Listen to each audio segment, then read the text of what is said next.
What's going on, guys? Merry Christmas. So back with another 4Runner install video. Today I'm going to be installing the dual USB 6.4 max charger. So it's 3.2 amps per charging port, and this has USB type C. So let's go ahead and install this because I know a lot of people are going to want it. Okay, so here in the 4Runner, here's the actual box. So you can see supports 2 chargers at the same time, functioning, completing charging notification. Important mat, please use temperature where USB connector is available, yada yada yada. So this is what you get. Got factory plug-ins on it, so we're able to just splice in, connect, and go. And here's the details: 12 volt, 2 amp output, 3.6 to 6.5 at 3.2 amps times 2. So let's go ahead and get started. Not sure where to install this one yet. This one won't fit in this spot, but it could fit under here, over here, or I think we're gonna go right here. This seems like the most logical spot to put it.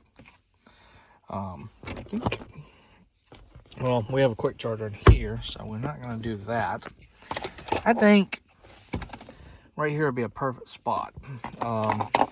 So, do I want right or left? Probably this one. Keep it away from the drinks as much as possible. So, let me go ahead and get a pry tool and be right back. Okay, so what I did, let me close the door. Just pulled up, popped this out. Now I can take and pop those little covers off. Okay, here's a little tip. This is a 21 SR5 4-wheel drive. Go ahead and remove this electrical tape that holds this cable.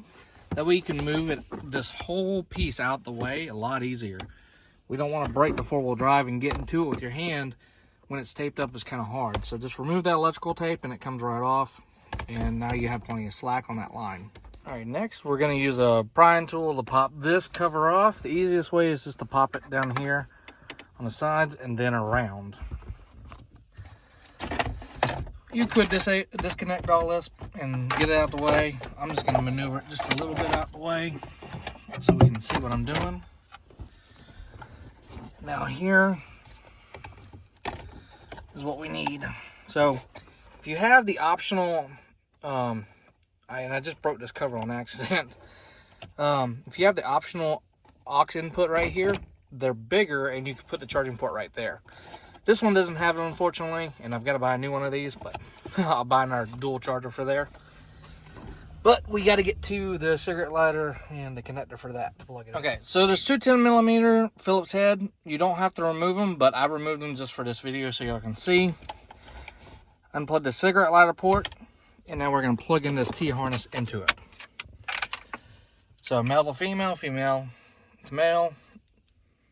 You don't even have to mess with this USB down here.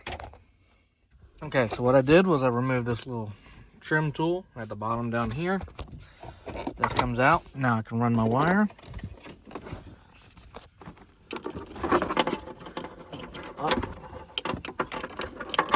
and behind. Let's see if I can get you all at a better angle. So pretty much what I'm going to do is I'm going to take this, run it up, and connect it. Okay, with those wires connected, I'm going to go ahead and just pop everything back together. Okay, and with all of this reinstalled, this piece, both side pieces, this piece, the 2 10mm put back in, all I've got to do now is hook up the 4-wheel drive switch, selector switch again, and drop this in place. All right, guys, and with that being said, everything is back installed. Now you can take your USB Type-C, plug it in, or your regular USB and plug it in, and have extra charging and availability, and it'll also tell you when it's fully charged. Don't forget, if you're interested in the wireless charger that I have installed in here, go ahead and check the description. I'll have a link to it as well.